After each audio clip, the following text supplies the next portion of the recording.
오늘 하나님께서 우리에게 주시는 말씀은 마가복음 12장 35절에서 37절까지의 말씀입니다. 가지고 계신 신약성경 77면이 되겠습니다.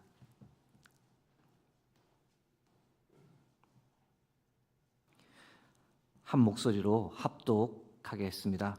예수께서 성전에서 가르치실새 대답하여 이르시되 어찌하여 서기관들이 그리스도를 다윗의 자손이라 하느냐? 다윗이 성령에 감동되어 친히 말하되 주께서 내 주께 이르시되 내가 내 원수를 내 발 아래에 둘 때까지 내 우편에 앉았으라 하셨도다 하였느니라. 다윗이 그리스도를 주라 하였은즉 어찌 그의 자손이 되겠느냐 하시니 많은 사람들이 즐겁게 듣더라. 아멘. 오늘은 메시아 그리스도란 제의 말씀을 나누겠습니다. 본문 3개의 구절로 아주 짧지만 이 본문의 뒷배경은 다소 복잡합니다. 복잡하지만 이해하기 쉽게 설명을 드려보겠습니다. 여러분, 메시아가 무슨 뜻일까요? 히브리어는 마시아라고 발음하는데 이 기름 부음을 받은 자라는 뜻입니다. 구약을 보시면 이 제사장들이나 왕, 선지자들이 이 기름 부음을 받았다라는 기록을 보실 수가 있습니다. 구약에 의하면 아론과 그의 아들이 기름 부음을 가장 먼저 받았습니다. 출애굽기 29장 29절 말씀입니다. 아론의 성인은 후에 아론의 아들들에게 돌릴지니 그들이 그것을 입고 기름 부음으로 위임을 받을 것이며, 이후 제사장이 기름 부음을 받았다라고 볼 수 있습니다. 레위기 4장 3절 말씀입니다. 만일 기름 부음을 받은 제사장이 범죄하여 백성의 허물이 되었으면 그가 범한 죄로 말미암아 흠없는 수송아지로 속죄 제물을 삼아 여호와께 드릴지니, 왕도 기름 부음을 받았다 그랬습니다. 사울 왕이 기름 부음을 받았고 이후 다윗도 기름 부음을 받았습니다. 사무엘상 16장 13절입니다. 사무엘이 기름 뿔병을 가져다가 그의 형제 중에서 그에게 부었더니 이날 이후로 다윗이 여호와의 영에게 크게 감동되니라. 사무엘이 떠나서 라마로 가니라. 이 선지자들은 다는 아니지만 특별한 경우 기름 부음을 받았다는 기록이 있습니다. 특별히 하나님께서 선지자 엘리야에게 후임이 될 엘리사에게 기름을 부으라라는 명령의 말씀이 있는데 열왕기상 19장 16절 말씀입니다. 너는 또 님시의 아들 예후에게 기름을 부어 이스라엘의 왕이 되게 하고 또 아벨 무홀라 사밧의 아들 엘리사에게 기름을 부어 너를 대신하여 선지자가 되게 하라. 이 구약 성경에서 가장 흥미로운 이 메시아는 역시 페르시아 왕 고레스를 이 메시아라고 부른 겁니다. 이사야 45장 1절 전반부 말씀입니다. 여호와께서 그의 기름 부음을 받은 고레스에게 이같이 말씀하시되, 여기서는 실제로 이 페르시아 왕이 실제 기름 부음을 받았다라고 보기는 어렵습니다. 그러나 어떤 의미로 메시아라는 표현이 쓰여졌을까요? 이 이방의 왕이었지만 하나님의 택함을 받았다, 하나님께서 원하시는 일을 이루었다라는 뜻에서 메시아라고 표현하는 겁니다. 포로되었던 당시 이스라엘 백성들을 자국으로 돌려보내면서 하나님의 뜻을 성취하는 구원자로서 비록 이방인이었지만 메시아라고 불려졌습니다. 신약에 오면 이 메시아가 그리스도로 불려지게 됩니다. 신약 시대 때는 실제 기름 부음을 받은 행위는 없었던 것으로 보입니다. 다만 그 행위를 상징적으로 사용하고 있습니다. 그러나 예수님께서 이 세례 받으실 때 성령의 임재는 바로 기름 부음을 대신하는 것으로 우리가 이해할 수 있습니다. 마태복음 3장 16절 17절 말씀입니다. 예수께서 세례를 받으시고 곧 물에서 올라오실새 하늘이 열리고 하나님의 성령이 비둘기같이 내려 자기 위에 임하심을 보시더니 하늘로부터 소리가 있어 말씀하시되 이는 내 사랑하는 아들이요 내 기뻐하는 자라 하시니라. 성령의 임재가 기름 부음의 의미를 나타내며 이로 인해 예수님께서 바로 구약에 예언되어진 메시아, 헬라어로는 그리스도임을 나타내는 사건이 바로 이 세례 사건이었습니다. 예수님 당시에 사람들이 이 그리스도 메시아가 오기를 상당히 기다리고 있었고 그리스도에 관한 이야기가 다양하게 들려졌습니다. 베들레헴에서 날 것이다 라는 해석이 있었습니다. 마태복음 2장 4절에서 5절 말씀입니다. 왕이 모든 대제사장과 백성의 서기관들을 모아 그리스도가 어디서 나겠느냐 물으니 이르되 유대 베들레헴이오니. 다윗의 후손 중에서 그리스도가 날 것이다 라는 이야기도 퍼져 있었습니다. 마태복음 21장 9절 말씀입니다. 앞에서 가고 뒤에서 따르는 무리가 소리 높여 이르되 호산나 다윗의 자손이여 찬송하리로다. 주의 이름으로 오시는 이여 가장 높은 곳에서 호산나 하더라. 심지어 유대인들뿐만 아니라 사마리아 사람들도 이 사마리아 민족을 구원해 줄 그리스도를 기다리고 있었습니다. 요한복음 4장 28절 29절 말씀입니다. 여자가 물동이를 버려두고 동네로 들어가서 사람들에게 이르되 내가 행한 모든 일을 내게 말한 사람을 와서 보라. 이는 그리스도가 아니냐 하니. 유대 민족 또 사마리아 민족 이 모두 구원자 그리스도를 간절히 기다리고 있었습니다.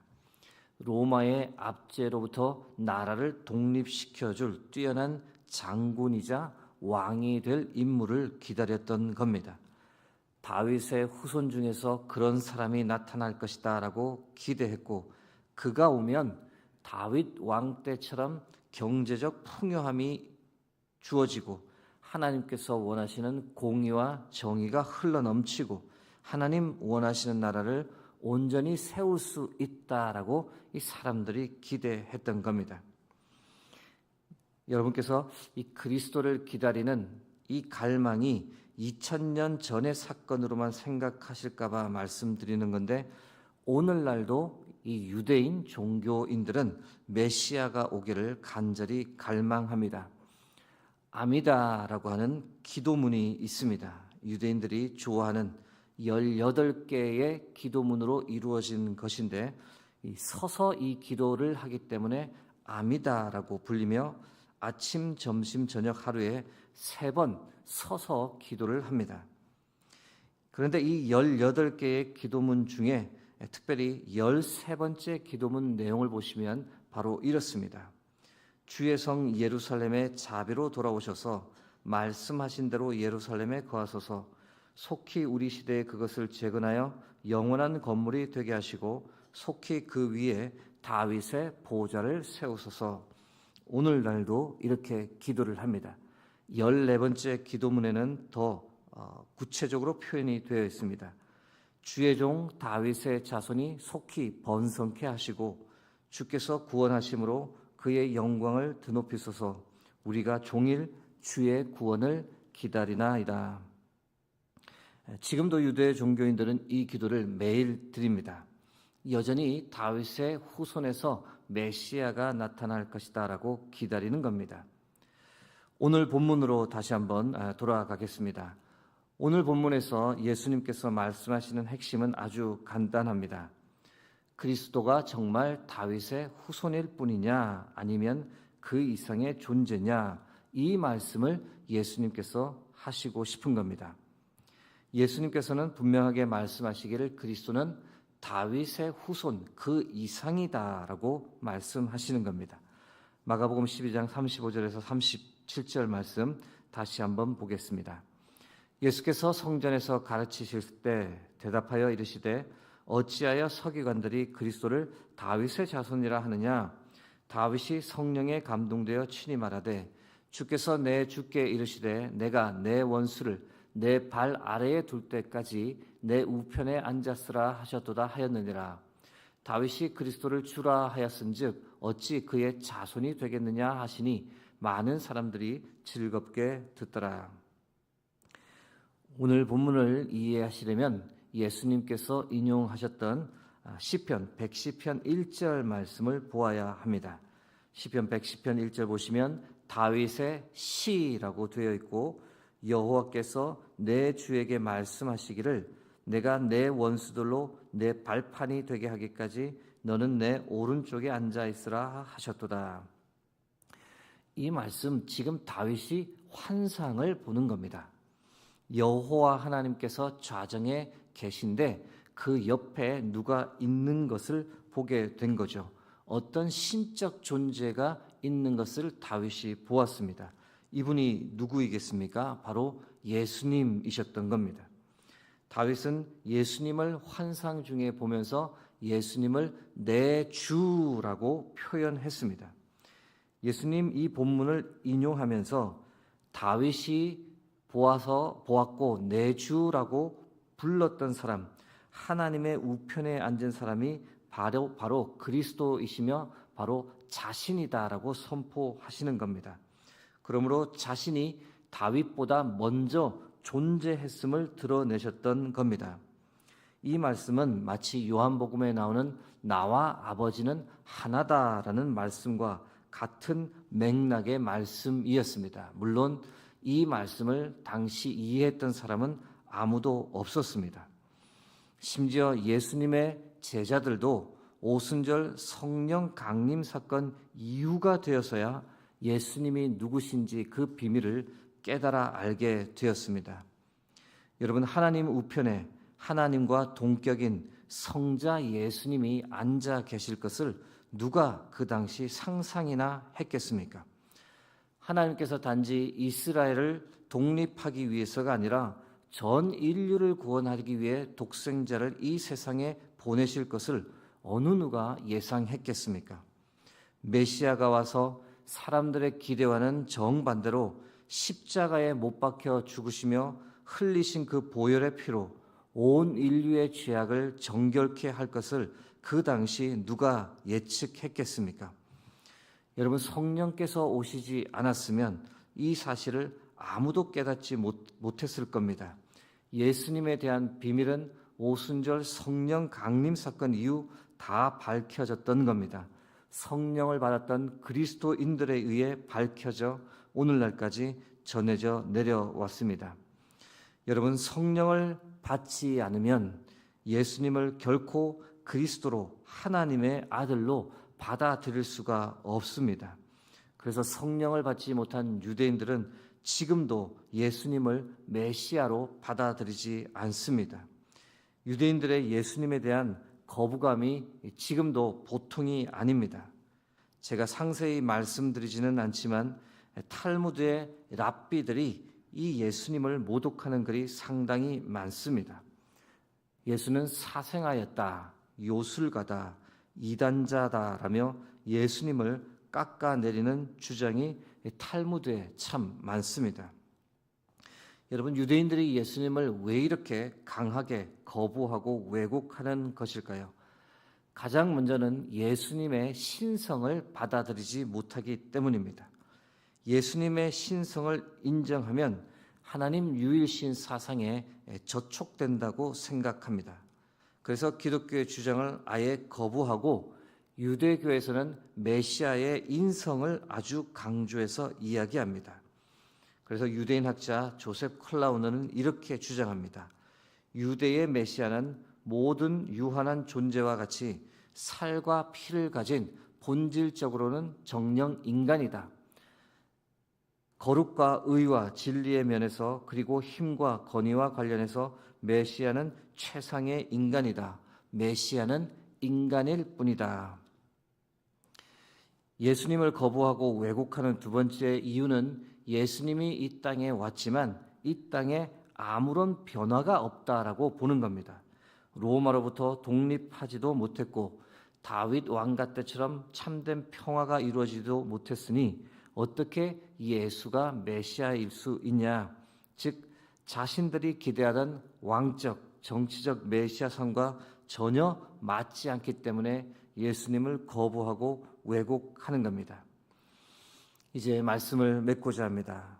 여러분, 유대인들은 2000년 동안 이 영적 눈이 열리지 않아 아직도 받아들이지 못하는 것을 우리는 어떻게 예수님을 받아들이고 알게 되었을까? 어떻게 그것을 알고 하나님께서 주시는 영생과 구원의 선물, 영적 축복을 누리며 살아가는 것일까? 2000년이 지나도 믿지 못하는 민족도 있는데 우리는 예수님을 믿게 되었다는 것, 이것이 전적인 하나님의 은혜요 기적인 줄 믿습니다. 여러분, 예수님을 메시아 그리스도라고 부르면서 예수님을 믿는 사람을 무엇이라고 표현합니까? 바로 그리스도인이라고 합니다. 그 뜻은 그리스도에 속한 사람, 그리스도를 따르는 사람, 그리스도를 위해 죽는 사람을 말합니다. 로마서 14장 7절에서 8절 말씀이 떠올리게 되는 대목입니다. 우리 중에 누구든지 자기를 위하여 사는 자가 없고 자기를 위하여 죽는 자도 없도다. 우리가 살아도 주를 위하여 살고 죽어도 주를 위하여 죽나니 그러므로 사나 죽으나 우리가 주의 것이로다. 예수 그리스도를 믿게 된 은혜, 예수 그리스도를 통해 하나님께 나갈 수 있는 은혜, 성령을 보내주셔서 오늘도 성령과 함께 동행하며 살아갈 수 있는 은혜, 이 모든 은혜를 주신 하나님을 찬양하고 오늘도 우리에게 주신 믿음으로 세상에서 승리하며 살아가는 저와 여러분 되길 주의 이름으로 축복합니다. 함께 기도하겠습니다. 오늘도 귀한 생명의 말씀 허락해 주심을 감사합니다. 하나님, 2000년이 지나도 믿지 못하는 이들이 많건만 그러나 우리는 주를 믿을 수 있는 믿음, 하나님께 나갈 수 있는 은혜, 성령과 동행하는 축복을 누립니다. 하나님, 우리에게 주신 이 귀한 은혜를 오늘도 붙잡고 이 세상에서 승리하며 살아갈 수 있도록 함께하여 주옵소서. 989번째, 990번째, 1000번째 헌금을 올려드립니다. 주께서 복 위에 복을, 은혜 위에 은혜를 더하여 주옵소서. 모든 영광을 주께 드리며 예수 그리스도의 이름으로 기도드립니다. 아멘. 하늘에 계신 우리